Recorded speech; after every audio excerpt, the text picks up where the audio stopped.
Entremos na liturgia eucarística, centro e ação maior que Cristo nos deixou na terra, com a sua doação total, se tornando corpo, sangue, alma e divindade para a nossa salvação. A liturgia eucarística, ela começa com uma apresentação das oferendas, que vocês conhecem como procissão do ofertório, não é? O que se leva no ofertório? Vocês aprenderem também a não fazer coisa errada. Se leva o que vai ser oferenda para Deus. O que vai ser oferenda para Deus? Pão e vinho, que vão se tornar no corpo e no sangue de Jesus. Não se leve em ofertório cálice vazio. Para que vai oferecer um cálice vazio a Deus? Não se leve em ofertório Bíblia. Nem que seja o dia da Bíblia, não se leva no ofertório Bíblia. Quer fazer uma procissão da palavra de Deus? É o dia da Bíblia, 30 de setembro, enfim, o domingo da Bíblia.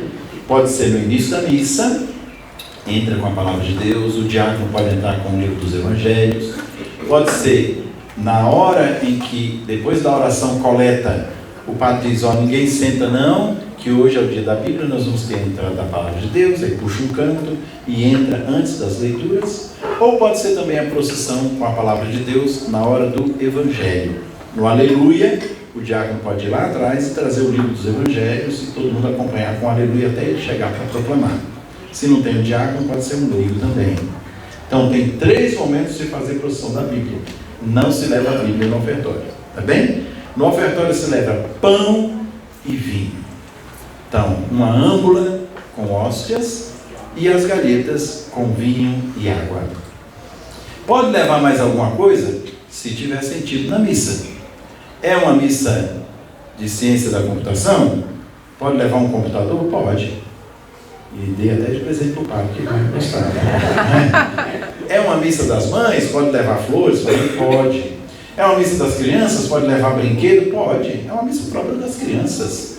É uma missa dos sem terra? Pode levar uma enxada? Pode levar... Pode. É própria dos sem terra. Então, dependendo do motivo da missa, você pode colocar alguma coisa que diga, olha, estamos oferecendo o nosso trabalho. O padrão diz, fruto da terra e do trabalho do homem. Então, de acordo com a sua formatura, você pode levar alguma coisa. Às vezes os formandos levam o canudo, né? Às vezes levam alguma coisa que é próprio da formatura. Eu lembro quando teve a missa com o Papa aqui na Esplanada, em que eu preparei a missa toda e na hora do ofertório tinham muitos presentes para o Papa.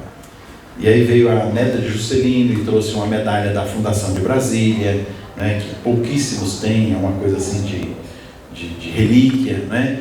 E vieram vários trazendo, veio um padre trazendo uma túnica para o Papa, veio uma freira trazendo uma coisa lá para o Papa. E por último tinha uma pequenininha, que a mãe dela tinha feito uma coisinha assim de colocar junto da cama, né? Tipo um tapetezinho, com o escudo do Papa. E essa senhora era muito pobrezinha, lá de Planaltina. Eu falei, a senhora vai também dar o presente para o Papa. E ela disse, posso mandar minha neta? As vós são sempre assim, né? Ele disse, pode. E aí foi a netinha dela.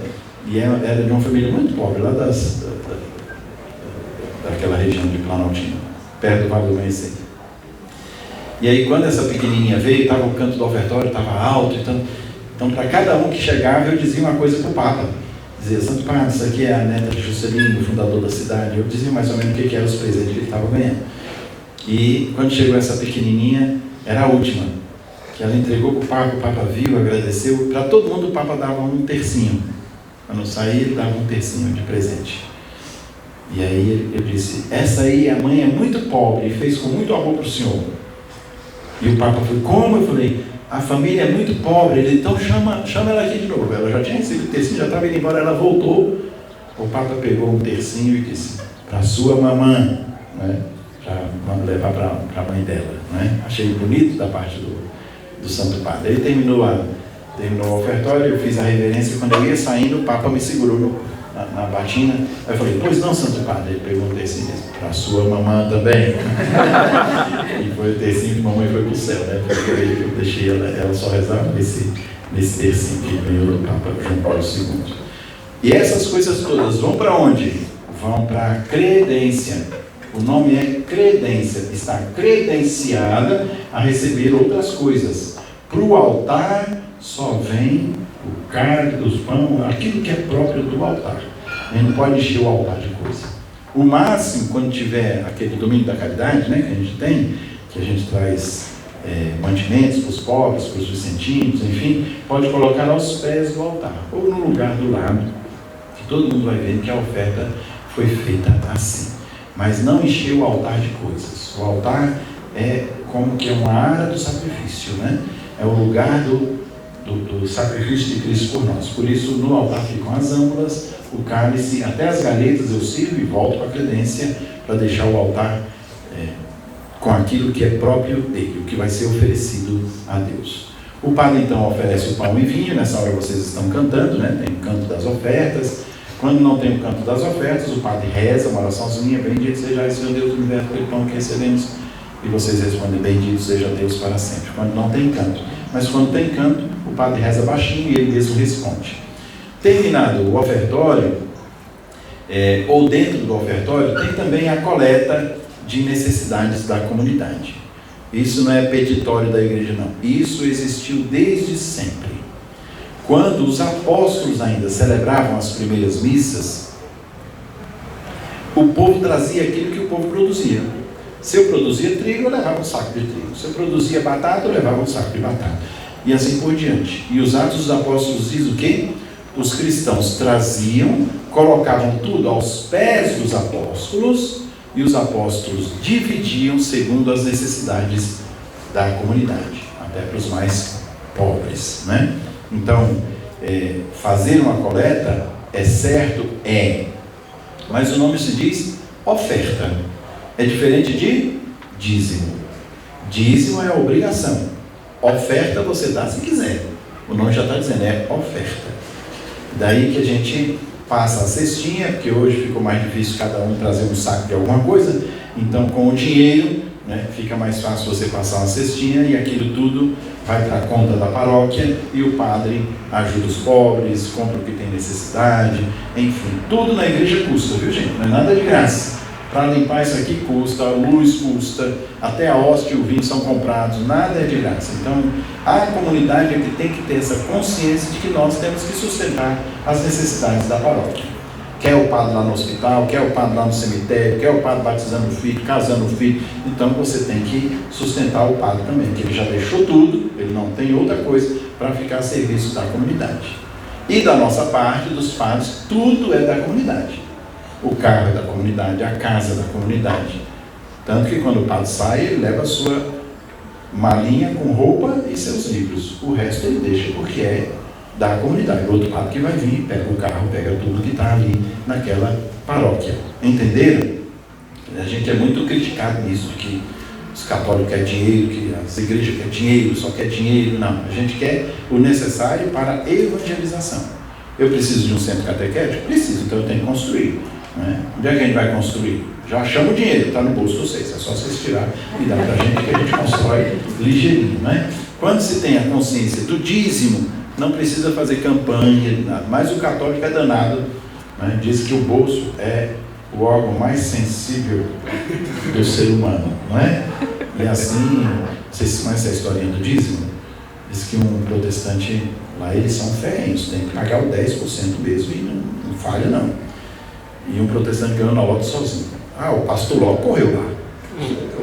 Recebeu uma bolada. Né? Quando bateu na porta, disse: vim buscar o dízimo. Disse: virei católico.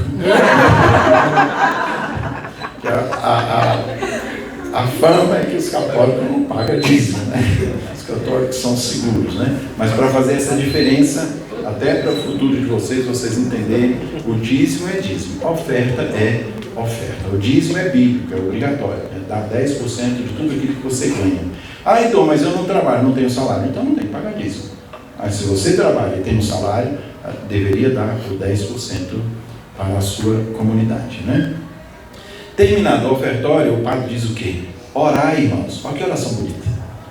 Ele diz: rezem, povo, para que o que eu vou fazer aqui seja aceito pelo Pai lá no céu. Vocês respondem o quê? Receba. Receba o Senhor por tuas mãos este sacrifício, para a honra e glória do seu nome, para o nosso bem e de toda a igreja. Olha que resposta bonita. Vocês devolvem a batata quente para o padre de novo. O padre diz, rezem. E eles, não, o Senhor foi ordenado padre para oferecer a Deus em nosso nome. Por isso que nós estamos aqui. Receba o Senhor por tuas mãos, Padre, este sacrifício, para a honra e glória dele, para o nosso bem e de toda a igreja, até daqueles que não vieram para a missa, a igreja inteira. E o padre então reza uma oração, ele não diz oremos, porque ele já disse orai, irmãos, ele já convidou antes. Então ele reza, suba até vós, ó Senhor, a nossa oferenda, por Cristo nosso Senhor. Amém. Vai começar a maior oração da igreja. Que a maior oração é o Pai Nosso, Jesus nos ensinou. Mas a maior oração feita pela igreja é o que vocês conhecem como oração eucarística. E dentro da oração eucarística é que vai ter a consagração, onde há a transformação do pão e do vinho no corpo e no sangue de Jesus. O padre começa com o prefácio. Responda, o Senhor esteja convosco. Corações ao alto. Demos graças ao nosso Deus. Na verdade, nosso dever é a salvação das graças de Deus, cantando a uma só voz. É assim que a gente vai na missa.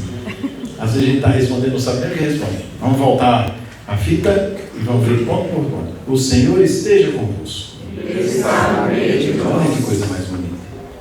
Deus não é um Deus que está distante. Às vezes vocês têm essa mentalidade, Deus está lá no céu só vigiando a gente e castigando pelo que a gente faz de errado. Não. Deus está conosco, Deus está no seu próximo, Deus está nas oferendas, Deus está no Pai, Deus está naquilo que reverenciamos, as imagens. Deus se faz presente, Ele está no meio de nós. Ele nem esteve, nem vai, Ele está. Ele continua sempre conosco. Jesus disse isso, eu estarei convosco todos os dias, até o fim do mundo. Ele está conosco, não é um Deus que nos abandona. Corações ao alto. Nosso coração está em Deus. Onde é que está seu coração na missa? Será que está em Deus mesmo? Ou está lá vendo se a menina veio? Se não veio, não é? Uma vez eu ia começar a missa e entrou um senhor lá na sacristia e falou assim, tudo bem, padre? Eu falei, tudo bem. Ó, vê se hoje o senhor sapeca aí a missa que eu quero pegar o segundo tempo. É decisão. Aí olha só, já vem para a missa, já pensando no segundo tempo do jogo.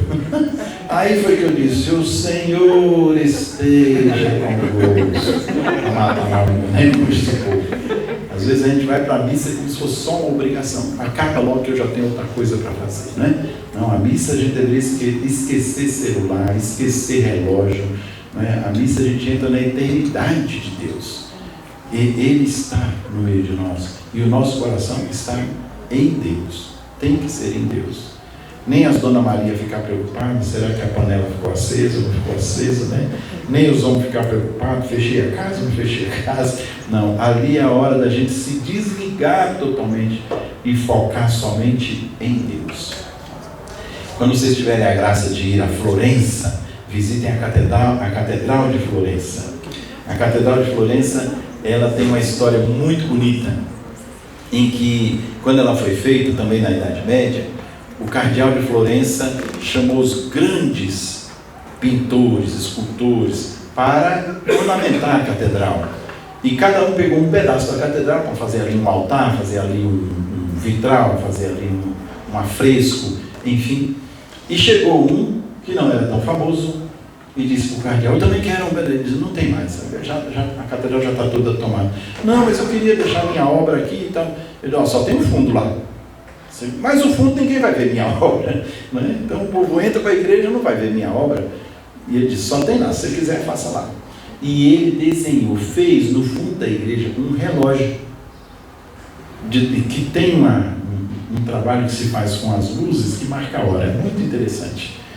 E depois o cardeal ficou impressionado e disse, mas você botou um relógio na porta da igreja? E disse, eminência, é porque quando a gente entra na igreja, a gente deixa o tempo para trás e entra na eternidade. Olha como os artistas antigamente não faziam só pela beleza, fazia com um sentido. Até a arte tem que ter um sentido, né? A gente deixa o tempo para trás e entra na eternidade. Quando vocês estiverem na missa, lembre-se disso, vocês estão na eternidade, né? A gente já vê aí tantos videozinhos para isso, o TikTok é bom também, né? Do que acontece na hora da missa. Tem um padre Royce, ele é do Rio Grande do Sul, já falecido há muitos anos, o processo dele de beatificação está andando, e ele escreveu uma experiência que ele teve na hora da missa. Ele pediu a Jesus: Jesus, me dá a graça de eu perceber a tua presença na hora da missa. E ele conta que quando ele começava os santos, né, os anjos todos desciam do céu e se colocavam de joelho no altar. E perto da consagração descia Nossa Senhora e se colocava de joelho do lado dele, para participar desse grande momento em que deixa de ser pão e vinho e passa a ser o corpo e o sangue do Senhor, não é? Então isso é o corações ao alto.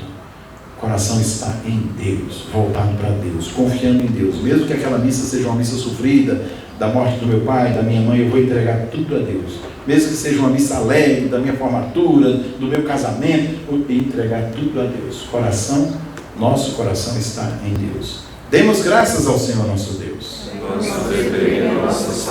É nosso dever, porque Deus é Deus, está acima de nós.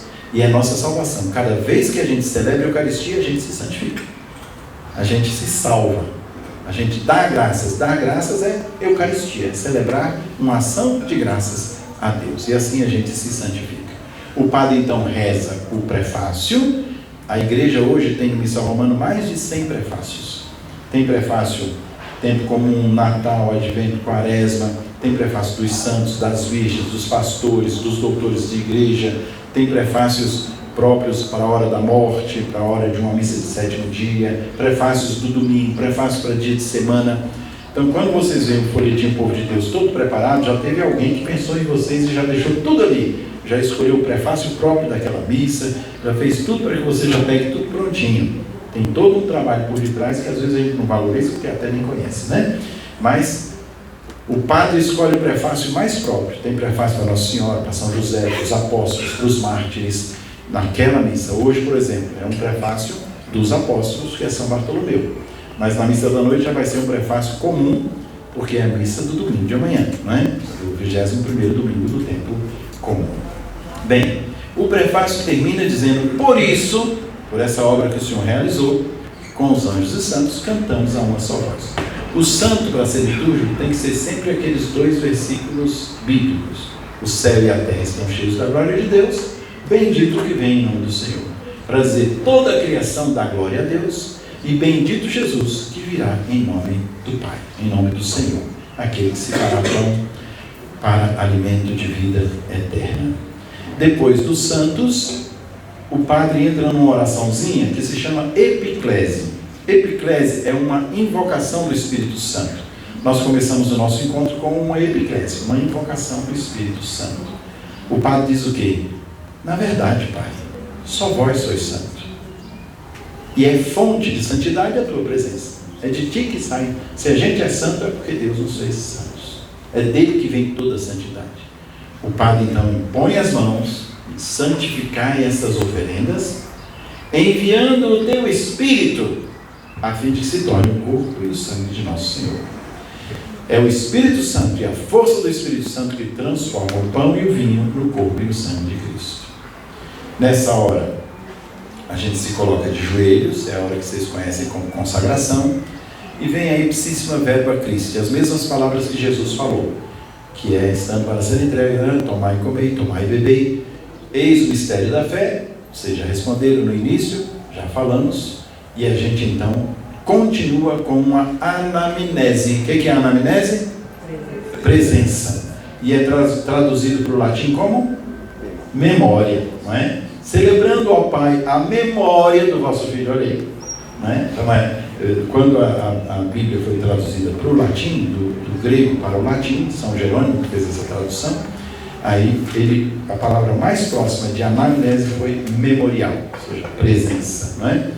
Celebrando ao Pai a tua presença, ou seja, Jesus já está aqui conosco. E ele diz o quê? Filipe, quem me vê, vê o Pai. Então, se Jesus está, o Pai está, o Espírito está. A Trindade toda está presente, né? Mas aqui é o corpo de Cristo. E aí o padre celebra esse primeiro momento chamado da anamnese. O segundo momento é um momento pela igreja. Lembrai-vos, ó Pai, da vossa igreja, dispersa pelo mundo inteiro, com o Papa, com o Bispo e todos os ministros do vosso povo. Terceiro momento é pelos mortos. Lembrai-vos, ó Pai, daqueles que adormeceram na paz de Cristo. Acolhei-os junto a vós, na luz da tua face, Senhor. E o último momento é para nós também, com os santos. Enfim, nós te pedimos, tem piedade da gente também. E um dia faz com que a gente vá para a vida eterna, com a Virgem Maria, Mãe de Deus, com São José, com os apóstolos, hoje com São Bartolomeu e todos os que neste mundo nos serviram. E esta grande oração da igreja, com todos esses momentos, termina com o que se chama doxologia. A palavra doxa do grego significa glorificação. Então, uma doxologia é uma grande glória que a gente dá a Deus, por Cristo, com Cristo, em Cristo. A vós, Deus Pai, toda a honra, toda a glória, na unidade do Espírito Santo, por todos os séculos dos séculos. Amém. Esse é o amém mais importante da missa. Por isso só ele às vezes é cantado, não é? Quando for solenidade, sempre deveria ser cantado o amém, não é? Que é um amém que você, quando você diz amém, você vai dizer, eu concordo, eu aceito, eu creio em tudo isso que o Papa está rezando. Aí, isso é o amém. Então esse é o amém mais forte da missa, que encerra a liturgia da palavra. Começamos os ritos de comunhão e ritos finais. O rito da comunhão é iniciado com o Pai Nosso. Rezemos com amor e confiança. Uma das coisas que agora, vocês viram que nós fizemos, esse ano nós já introduzimos o novo missal, né? Esse novo missal foi uma reforma feita no ano 2000 com o Papa João Paulo II. Já foi aprovada desde lá, não é uma coisa que é de hoje, não. Só que para cada língua nós fomos traduzindo as orações, aí traduzimos os prefácios todos, traduzimos as coletas todas, as orações sobre as oferendas, comunhão, as orações eucarísticas, cada oração dos santos, dos mortos. Isso demorou 19 anos, por isso que só saiu agora. Depois que traduzimos tudo, buscando chegar bem mais perto do que a igreja sempre rezou, aí Roma aprova, é que a gente pode levar para a livraria, para a editora e editar o missal e distribuir com todo mundo, né? É esse novo missal que nós temos. Um aspecto do Pai Nosso é que antes o povo perguntava, pode levantar a mão, não pode levantar a mão na hora do Pai Nosso? Só o padre levanta a mão ou não tem nem que levantar a mão?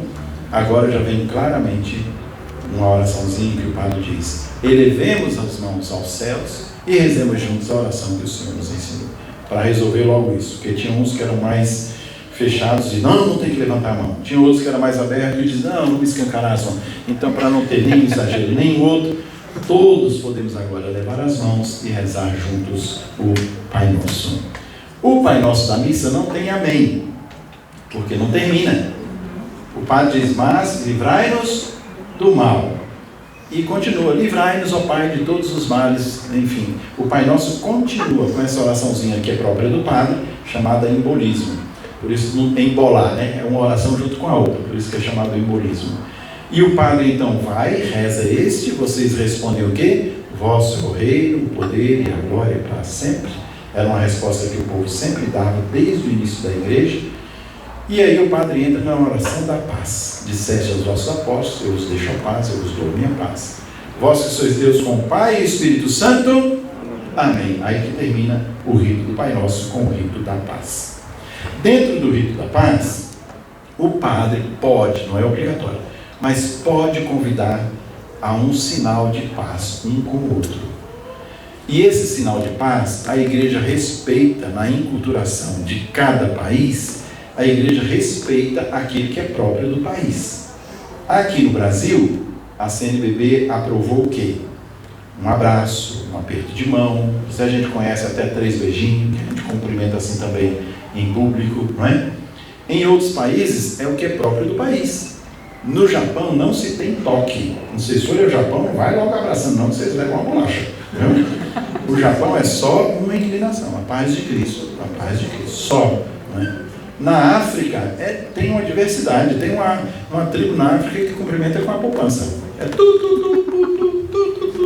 que o africano, tudo dele é dançando, tudo dele é muito animado.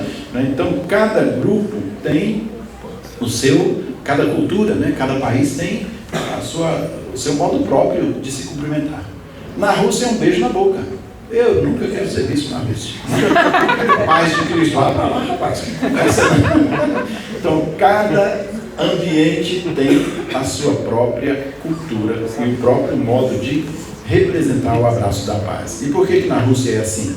Porque antes não era abraço da paz, era o beijo da paz. Paulo vai dizer isso: saudai-vos com o ósculo da paz. O ósculo é um beijo, não é?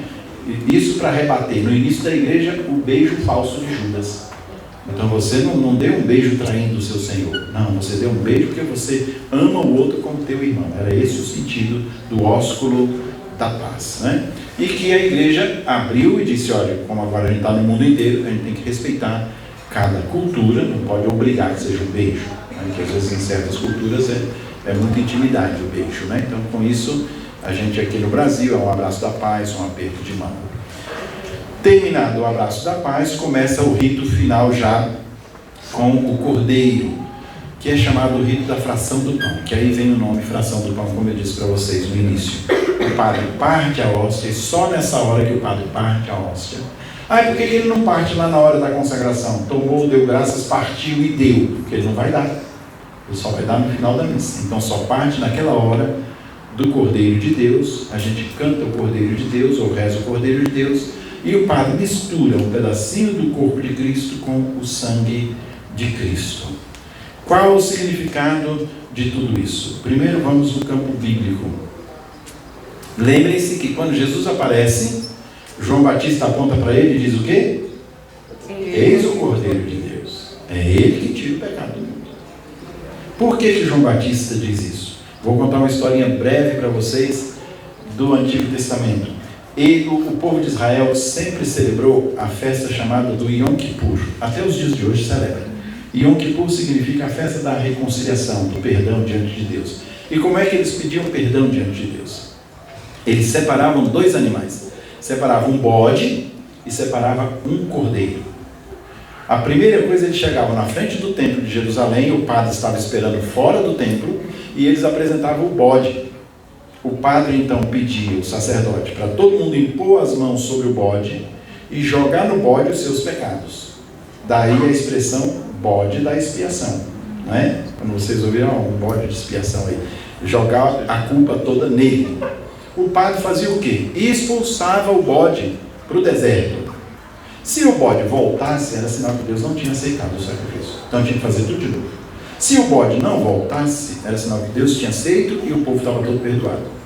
Só que no deserto existem até hoje os beduínos, que são pessoas que não gostam de viver em cidades, então eles vivem no deserto. E Israel hoje chegaram lá para eles, tudo dá uma assistência. Mas é um povo esquisito que não gosta de viver em comunidade, eles vivem lá. São chamados beduínos. E quando tinha essa festa, os beduínos, hoje tem churrasquinho, porque tem bode. E o bode nunca voltava. Assim o povo sempre se sentia perdoado por Deus. Esse era o primeiro momento. O segundo momento era com o cordeiro. O padre pegava o cordeiro, tinha que ser um cordeiro macho, primogênito, sem defeito, sem mancha, para ser perfeito, porque era a imagem do Cordeiro de Deus. Então, daquilo que a gente oferece para Deus. Ele levava lá dentro do templo, sacrificava o cordeiro, oferecia o cordeiro a Deus, juntava o sangue do cordeiro numa bacia e voltava lá fora e aspergia o povo com o sangue do cordeiro. Devia ser uma melança total. Mas do mesmo jeito que até hoje, quando o padre põe água benta, ainda tem umas Dona Maria que diz, não pegou em mim. Vai lá para o padre jogar de novo. Assim era o povo também. Eles queriam que pegasse pelo menos uma gota do sangue para se sentir perdoados. Olha a correspondência. Qual é o sangue que perdoa os pecados? Tomai e bebei. Esse é o sangue meu, da nova e eterna aliança. Não vai ter outra aliança, só comigo. Que é derramado por vós e por todos para remissão dos pecados, para perdoar os pecados. O único sangue que é de remissão dos pecados é o de nosso Senhor. Por isso a gente tem que comungar. E assim, essa festa do Yom Kippur faz com que João Batista olhe agora e diga, o Cordeiro de Deus é ele. Quando João fala isso, quem conhece as Escrituras, esse homem vai derramar o sangue por nós. Porque o Cordeiro derrama o sangue para a remissão dos nossos pecados. Assim Jesus substitui os sacrifícios antigos. E como ele disse mesmo, esse templo não ficará aqui pedra sobre pedra.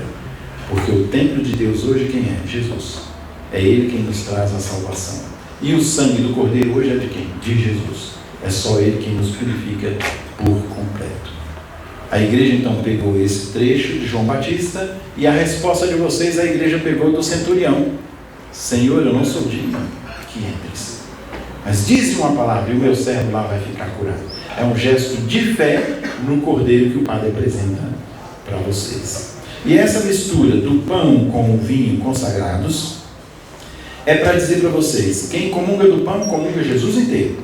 E quem bebe do cálice, bebe Jesus inteiro. Tá bem?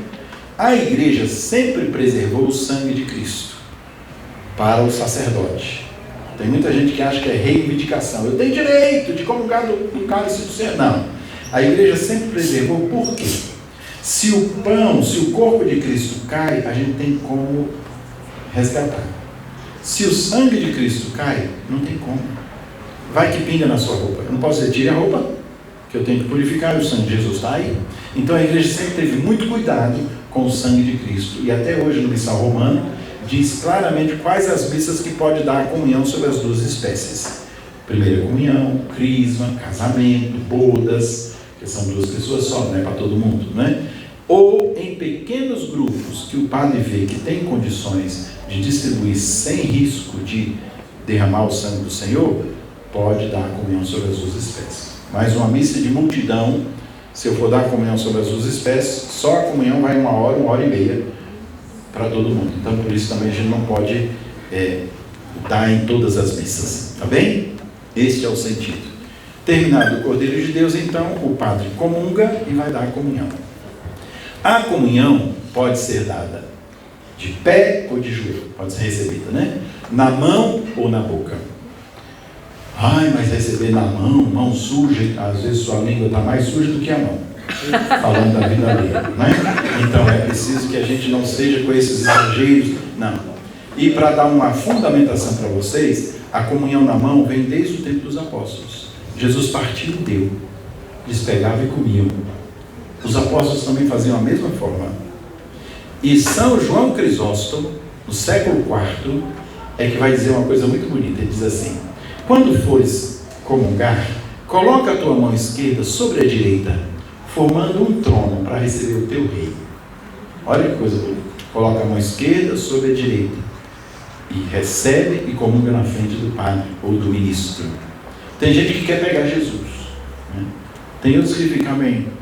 E a gente tem que calcular para entrar, não é? Não, se vai receber na mão, põe na mão, recebe e comunga. Se tem algum fragmento, comunga também. Se não tem, volte para o seu canto.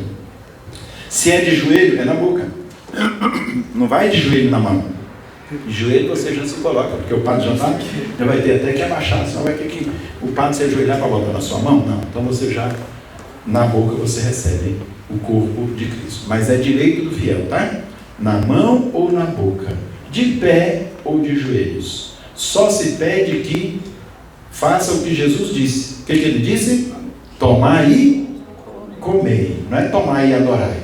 Tem gente que recebe e fica: o meu Jesusinho, protege meu filho, não sei da sua fazendo. Não é momento de adorar, não é momento de louvar, não. É tomar e comer. Tomou, deu graça, partiu e deu. Tomai e comei. Você comunga e volta para o seu lugar e começa o momento da ação de graças. A ação de graças, ela pode ser feita de joelho, de pé, sentado, com o olho fechado, com o olho aberto, do jeito que você se sentir melhor. Lembre-se de que quando você recebe Jesus, Ele está dentro de você. Tem muita gente que fica preocupada: não, vai devolver lá para o sagrado, tem que levantar todo mundo que Jesus está... Não, você não tem que levantar, você tem que ficar no seu canto fazendo sua ação de graças, porque Jesus está dentro de você mais do que na ampla, Ele está em você. Então é um momento de oração íntima. Ali você peça, ali você louve, ali você agradeça, ali você diga: Jesus me ajuda, o que for. É um momento seu com Jesus. É o momento mais íntimo da missa, é esse momento da ação de graça. Você acabou de receber nosso Senhor. Pode ser feito com um canto de ação de graças, ou pode ser feito em silêncio. para deixar a pessoa rezar do jeito que ela quer ali. Tá bem? Tem essas duas possibilidades. Não se orienta que um pegue o microfone e diga, coloque sua mão no coração, fale com Jesus. Às vezes a pessoa quer fazer uma oração pessoal, por isso um pouco de silêncio. Ou até mesmo um canto de ação de graças, um obrigado Senhor, um canto que agradeça a Deus pelo corpo e o sangue de seu filho que você acabou de receber. Nesse momento, o padre então termina a comunhão, junta tudo e ele já purifica ali mesmo em cima do altar. O missal romano diz claramente, pode purificar no altar, ou o padre pode levar tudo para a credência, deixa lá coberto com o corporal, e depois da missa ele vem e purifica. Mas no nosso Brasil, vocês não deixam o padre nem descer do altar, não é assim? O padre já está descendo, já tem um lá assim, padre me abençoa, padre meu menino, padre... E às vezes o padre, né? Então por isso que a gente já purifica logo tudo, enquanto vocês estão fazendo a ação de graças, e já deixa tudo purificadinho. Aí o padre diz, oremos, convida todo mundo a rezar, e nessa oração final da missa, o padre agradece porque a gente participou da ceia do Senhor. Por Cristo nosso Senhor, amém. Praticamente já terminou a missa. Este momento, depois dessa oração, é momento para vivenciar tudo que é próprio da comunidade naquele dia. Avisos, aniversário do padre, vamos cantar parabéns, coroação de Nossa Senhora, tudo é nessa hora. Depois desse oremos, depois da comunhão. O que tiver para falar, o dízimo, a rifa, gente, traz aí mantimento para a nossa sopa, é tudo nessa hora, tá bem? Em que a gente explica para o povo alguma coisa. Terminou isso, que não deve ser também tão longo, o padre diz, vamos ficar de pé para a bênção final, e a bênção final pode ser uma bênção simples, abençoe-os Pai, Filho e Espírito Santo, ou pode ser uma bênção solene.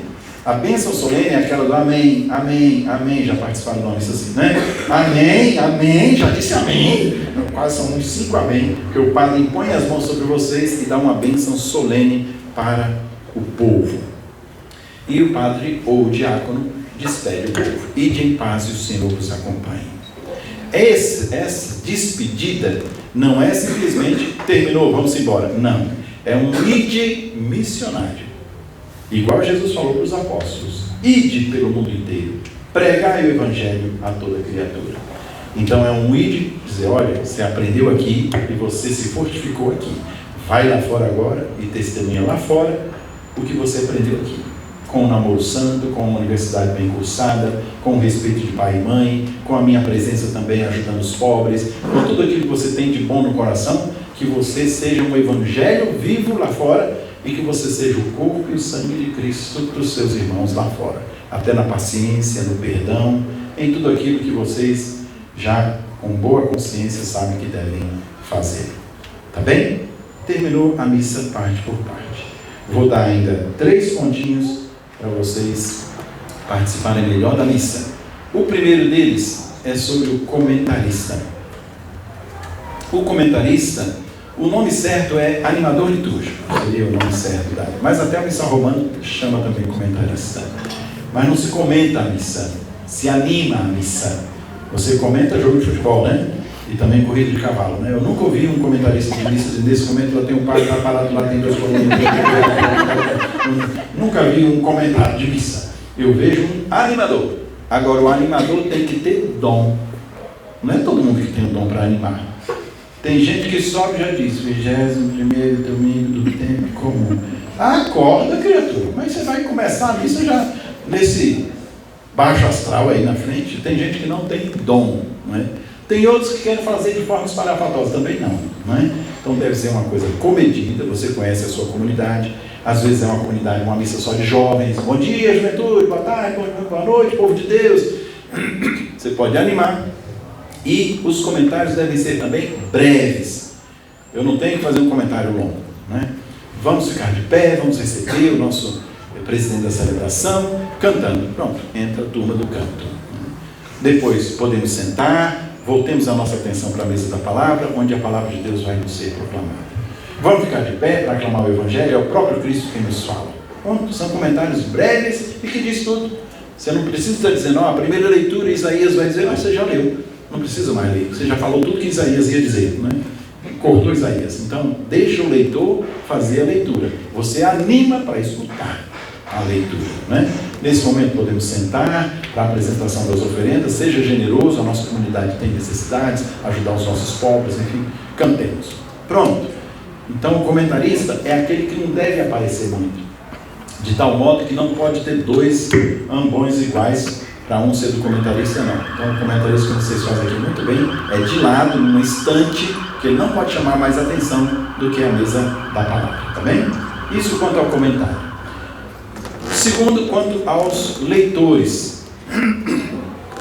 Os leitores têm que ter uma postura e também têm que saber ler. Tem gente que não sabe ler, mas não tem intimidade com os livros da Bíblia. Leitura do livro do doutor Antônio, né? Deuteronômio já virou doutor Antônio. Leitura da pistola de São Paulo.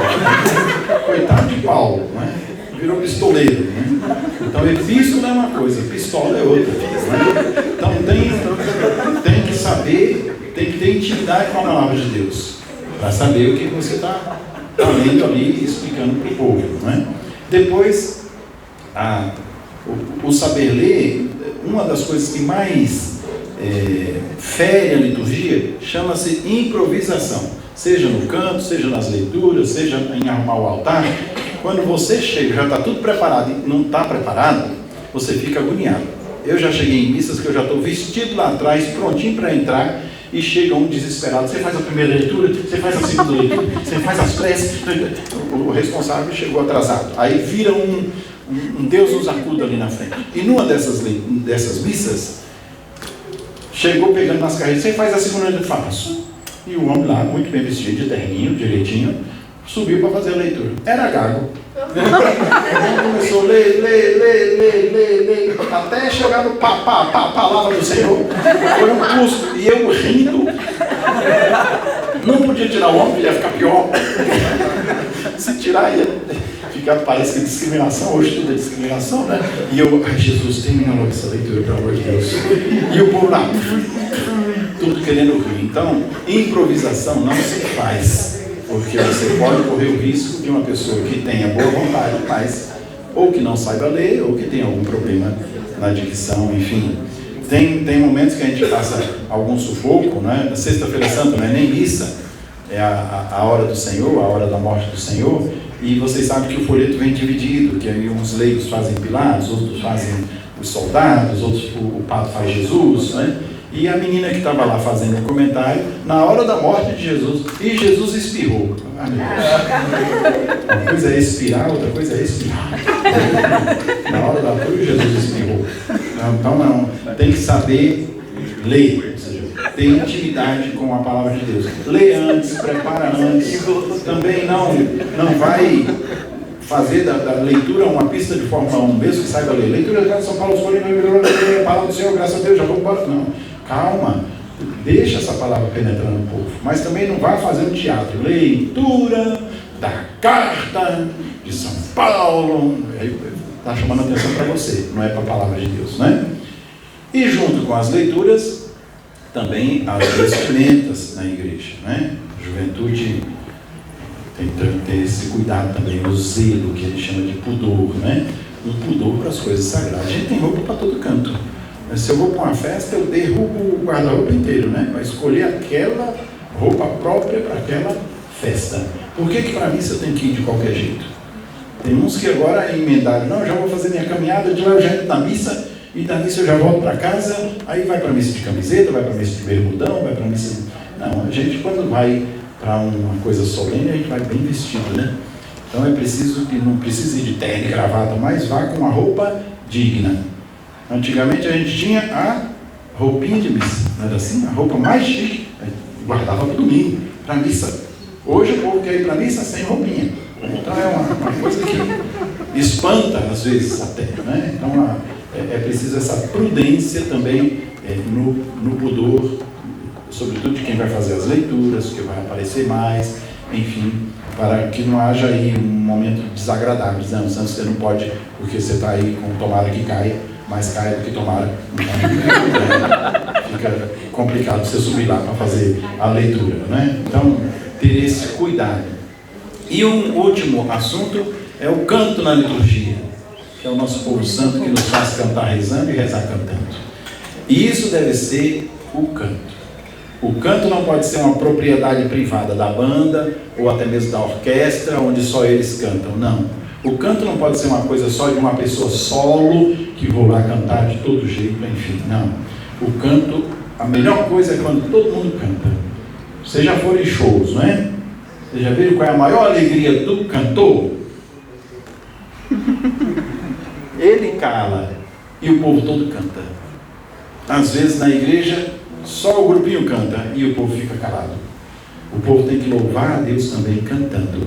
E o melhor do canto é quando o canto é bíblico, litúrgico e pastoral. Bíblico, que tenha conteúdo da Sagrada Escritura, né? Os cantos que tem palavra de Deus, você volta para casa rezando, né? Volta para casa até com um canto na cabeça, né? Depois, que seja litúrgico. Eu não posso botar um canto de entrada no ofertório, de ofertório na comunhão, cada canto no seu devido lugar. E pastoral, que sejam cantos também fáceis para o povo cantar.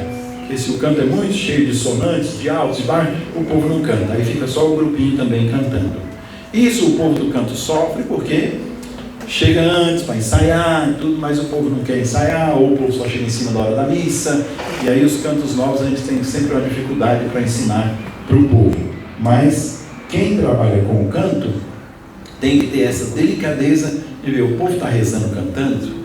Esse canto próprio é domingo do bom pastor, então vamos cantar um canto do bom pastor.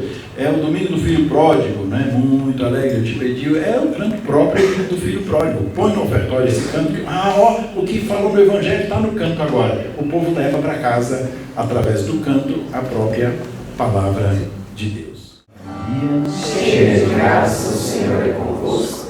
Bendita sois vós entre as mulheres, e bendito é o fruto do vosso ventre, Jesus. Santa Maria, Mãe de Deus, rogai por nós, pecadores, agora e na hora de nossa morte. Amém. Amém. Nossa Senhora do Perpétuo Socorro, Socorrei-nos. glorioso São José, Rogai por nós. o Senhor esteja convosco. Abençoe-vos o Deus Todo-Poderoso, Pai e Filho e Espírito Santo. Obrigado pela paciência. Ide em paz e que o Senhor vos acompanhe. Graças a Deus.